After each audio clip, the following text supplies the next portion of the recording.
Почитувани гледачи, ова се вестите на телевизија Канал 3. Во нив ќе проследете. Груевски. Да не дозволиме да не закрвават, ниту по политички, ниту по етнички линии.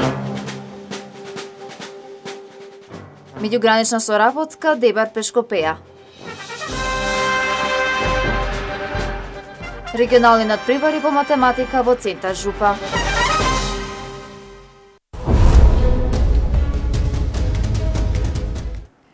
Меѓуграничната соработка меѓу Македонија и Албанија, поддржана од фондовите на програмите на Европската унија, до сега даде добри резултати. Тоа е соработка која возможува добивање нови фондови, велат представници од двете општини. Градоначалниците на Дебар и Пешкопеја Ружделјата и Илир Круси со меѓународната соработка на Дебар и Пешкопеја велат дека може да се добијат нови проекти, посебно од ИПА програмата. Двата досегашни проекти кои се реализирани со средства на ИПА програмата дават позитивни резултати во сферата на развој на руралниот туризам и заштитата на животната средина. Лата вели дека имал средби со градоначалникот на Пешкопеја Круси, на кој донесен заклучок дека локалната власт заедно со граѓанските организации имат и понатаму простор да аплицираат со заеднички аспекти за да добијат нови фондови. Од двете страни на границата продолжува да има сфери за кои може да се добијат средства од европските фондови, додава Лата. Градоначалникот на Пешкопеја Илир Круси оценува дека има многу добра соработка меѓу двете општини и додава дека со продолжување на соработката може да се добијат проекти за екопроизводи. Инаку двете општини по транзицијата имаат одлична соработка во повеќе сфери. Во Центар Жупа се одржа регионалниот надпревар по математика. Домаќин на надпреварот беше деветолетката Мустафа Кемал Ататурк. На надпреварот учествува ученици од деветолетките од општините Дебар, Центар Жупа и Маврово и Ростуше. На регионалниот надпревар по математика кој се одржа во Центар Жупа учествуваа ученици од 7-те деветолетки колку што функционираат во трите општини Дебар, Маврово, Ростуше и Центар Жупа.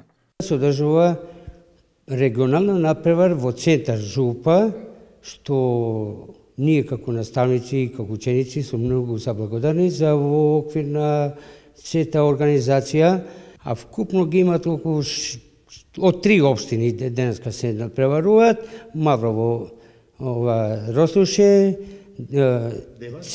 Дебар и Центар Жупа. Имат околу 60 ученици, така од 6 до 9 одделение.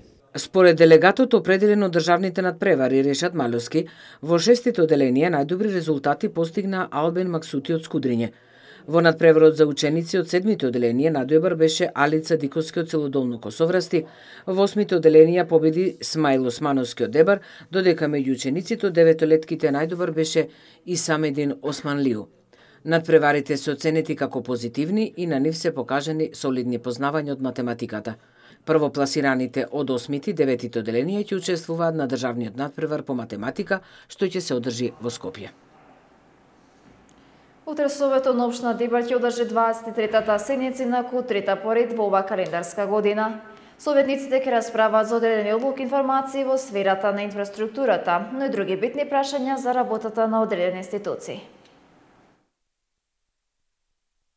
Советниците на општина Дебар покрај другото ќе расправат и за работата на јавната здравствена установа Здравствен дом за минатата година, а според председател на Советот Башки Машколиќ има и детална информација околу досегашните активности на релација локална власт, влада за преименување на улиците, плоштадите, мостовите и други инфраструктурни објекти во општината. Исто така, според Машколи, ќе стане збори за досегашните активности на работното тело за следење на севкупните случувања и активности околу проектот Луково поле, поточно водите на река Радика. Една тема која исто така ќе се најде на дневниот ред е информацијата за работата на концесионерот и начинот на риболов на Дебарското езеро. Благодетите од владиниот проект за бесплатна бањско-климатска рекреација годинава ги чествуваат и лицата од третата доба од нашиот регион. Првата и втората група, како што потврдуваат од Фондот за пензиско и инвалидско осигурување, веќе искористиле оваа поволност. Пензионерите од општините Дебар и Центар Жупа и годинава ги ползуваат благодетите кои ги нуди владиниот проект за бесплатно бањско-климатска рекреација, кој како проект се реализира веќе 5-та година. Голем интерес пензионерите покажа и на годинешниот оглас.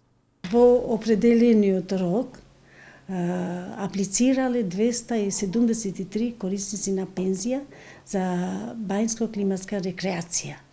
Од тие аплицирале 27 бесплатен туристички викенд, а 256 бањско-климатска рекреација. А добиле 39 корисници на пензија, кои би оствариле правото за остварување до 5 месец, вкупниот број 39 до 5 месец. Треба да го реализираат ова барање. Според Колеци, врз основа на договорот бесплатната бањско-климатска рекреација, пензионерите од државава ја реализираат во 4 бањи, меѓу нив и Дебарските бањи Цапа. Дебарските пензионери, тука се опфатени овиот центар Жупа, ова право, што го оствариле, го реализираат во Дебарските бањи Цапа. Кој уште од пензионерите тука престојува? Престојуваат и пензионерите од југозападниот дел од Македонија, и то од Струга, Охрид, Битола, Ресен, Кичево, Демирхисар, Гостивар, Тетово. Целиот југозападниот дел од Македонија ги користат овие туристички викенд и овај бањско-климатска рекреација во бањите Цапа. Од почетокот на реализација на владиниот проект Бесплатна бањско-климатска рекреација, ова поволност ја искористиле околу 250 пензионери од општините Дебар и центар Жупа, додека на ниво на Македонија на 20.000. Пензионерите го поздравуваат овој проект и се убедени дека истиот владата ќе го продолжи и во наредните години. Во подрачјето на Горна Жупа поголем број жители главната екзистенција обезбедуваат од сточарството. Ти се задоволни од поволностите кои ги дава владата пред се субвенциите поради што го зголемуваат бројот на стадата. Скендер Сезаир од село Коджаджик е еден од неколкуте десетици сточари од подрачјето на Горна Жупа, кој главната екзистенција за семејството ја обезбедува преку одгледувањето ситен добиток. Стадото овци, како и кај многумина од сточарите, според него постојано се зголемува. Тоа, вели тој, секако главно се должи на субвенциите и другите поволности што ги нуди владата за сточарите. Во центар Жупа, во општина центар Жупа и понатаму се практикува номадскиот начин на сточарење. Еден од нив е и господинот Скендер, кој веќе неколку години работи во сточарството и е задоволен од тоа што го работи. Колку години работите, Скендер, во оваа работа? По околу 20-25 години се расправам со овци, со сточарство. Дали сте задоволни до сега од вашата работа? Да, задоволни сме. Си работуваме столно, истата работа. Колку овци имате? 300 и нешто, околу 300 глави овци имаме. Ова година што помина, колку килограми пењир или во канти вие го прикажувате? Колку канти сирење продадовте? Ние рачунаме в канта и после ги рачунаме тие кантите на овца. Негде пола канта и повеќе на една овца. Вие останавте во село покрај тоа што некои од сточарите одат на Кашла. Вие останавте во Коджаджик. Дали имате проблеми тука? Проблеми овдека некојаш кога паѓат голема зима, ако немаме доволно снабдување зоб или сено, тогаш ќе си имаме малку проблеми. Ама ако сме спремни од напред да решиме, пред да паѓат зимата, нема да имаме или немаме толку проблеми. Дали понатаму мислите да се занимавате со ова работа? Доколку ќе можеме, доколку ќе дават Господ здравје, мислам дека ќе се трудиме да работиме и понатаму. Осем оние кај кои сточарството е семеен бизнис од децении, во последните неколку години се поголеми интересот на лица кои почнуваат да се занимаваат со сточарство. Освен субвенциите, задоволителната цена на млечните производи, посебно сирењето, секако се дополнителен потик.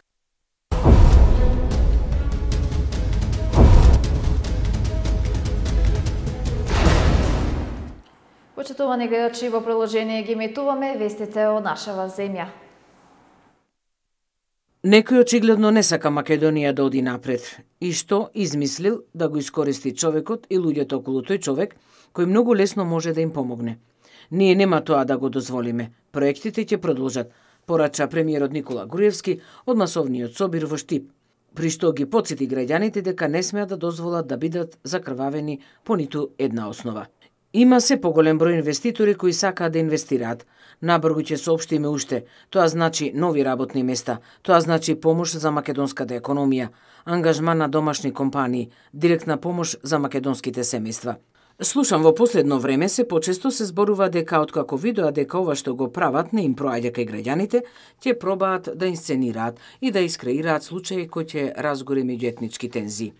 Затоа порачувам, рече премиерот Груевски, нема да дозволиме да бидеме закрвавени по ниту една основа.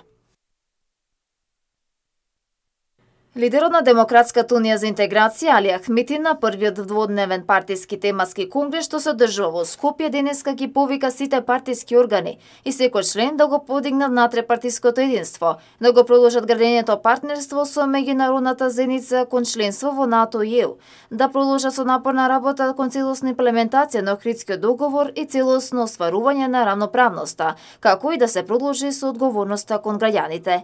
Ахмети пред 222 делегати на партијата на првата сесија на Конгресот, на кој присуствува министерот Никола Тодоров, пратеничката Силвана Бонева, градоначалникот на Скопје Коце Трајановски, како и представници од СДСМ и голем број поддржувачи и симпатизери, нагласи дека дуи нема да престане со незините активности во однос на спроведувањето на изборните, програмските и националните обврски во согласно со довербата и интересот на албанците во Македонија. Во зградата на Европскиот парламент во Брисел попладнево почна билатералните средби на представници на ВМРО-ДПМН и СДСМ со тројцата европратеници Иво Вајгал, Едвард Кукан и Ричард Ховит, под будното око на двајцата представници на Европската комисија Дейвид Кулен, кој е одговорен за досието Македонија во Генералниот директорат за проширување, и Кристина Грау од кабинетот на еврокомесарот Јоханес Хан, објави МИА. Според податоците на Државниот завод за статистика, индустриското производство во февруари 2015 година во однос на февруари 2014 година е поголемо за 3,1%. Гледано по сектор, индустриското производство во секторот рударство и вадење на камен во февруари 2015 година, во однос на февруари 2014 година, бележи опаѓање од 13,4%, во секторот преработувачка индустрија бележи пораст од 4,7%, а во секторот снабдување со електрична енергија, газ, паре и климатизација пораст од 22,2%.